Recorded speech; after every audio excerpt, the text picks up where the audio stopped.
I've been a fan of the Digimon franchise ever since I first got my hands on one when I was a kid. I still have that Digimon to this day, though he's not exactly alive anymore. And due to the popularity of that little digital pet, a slew of other products ranging from anime, manga and other computer games were released in the following years. While there have been a few PlayStation releases beforehand, the first one I actually remember playing is this one here, Digimon Battle Spirit. This is actually a port of a WonderSwan colour game that came out 2 years prior. Now from just looking at the footage you might be thinking, is this a sort of Smash Bros clone? Well, there are a few similarities. For one thing, you don't have a health meter, so there's no way to KO your opponent. The other thing you'll notice is the stage layout, where levels aren't just on a flat plane. This is about where the similarities end though. This so-called fighting game is about as bare bones as you can get. There's a handful of Digimon to play as when you first start the game, and you unlock more each time you complete the game. Outside of the obvious visuals and the odd special move, there's not that much that distinguishes themselves from each other. You only ever need to use 2 buttons in the game, which is jump and attack. The third button is just a taunt, which lets you play out a stupid little animation that doesn't actually do anything whatsoever.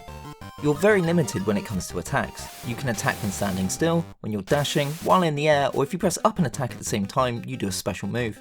You can also throw an opponent if you get close enough. There's nothing that makes it a really technical game. As there's no health gauges then, how do you actually win? Well, every time you hit the opponent, loads of balls fly out of them. The person with the most balls gathered at the end of the time limit wins. It's a super simple concept, and at the start doesn't actually sound too bad. But it's not long after starting that you can quickly realise how boring this game can be. For one, the computer doesn't even know what it's doing half the time.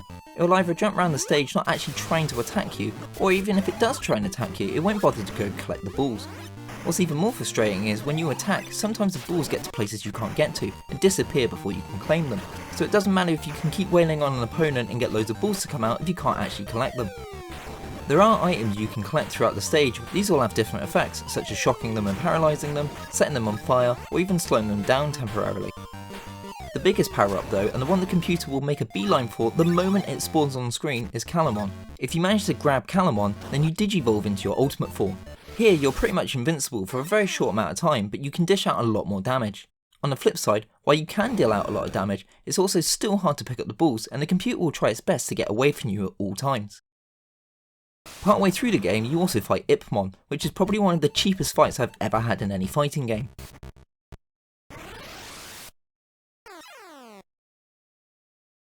Not often does he try his best to keep away from you. When you do get in range, he'll usually grab you and throw you out the place.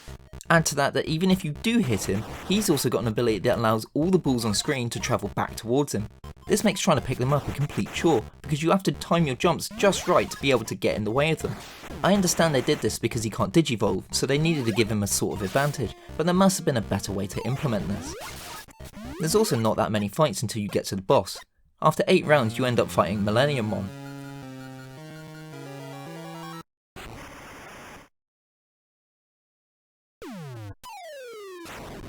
He swoops around the stage just throwing the odd attack, but he isn't really a threat.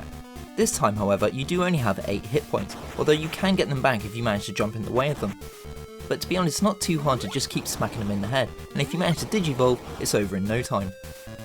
So once you defeat him and the long credits sequence is over, that's about it. To be fair though, the game does look nice and is well animated. Even if the taunts are completely useless, it is quite funny to see them. There's quite a wide range of stages as well, and they all do have different gimmicks, which is quite a nice touch. Sound-wise is a bit hit or miss. Some of them aren't too bad to listen to, while others are just god awful. Comparing this to other fighting games and even other Smash Bros clones, there's very little to go on here. It can be fun in short bursts, but the middle stage with Impmon can be a complete ball breaker.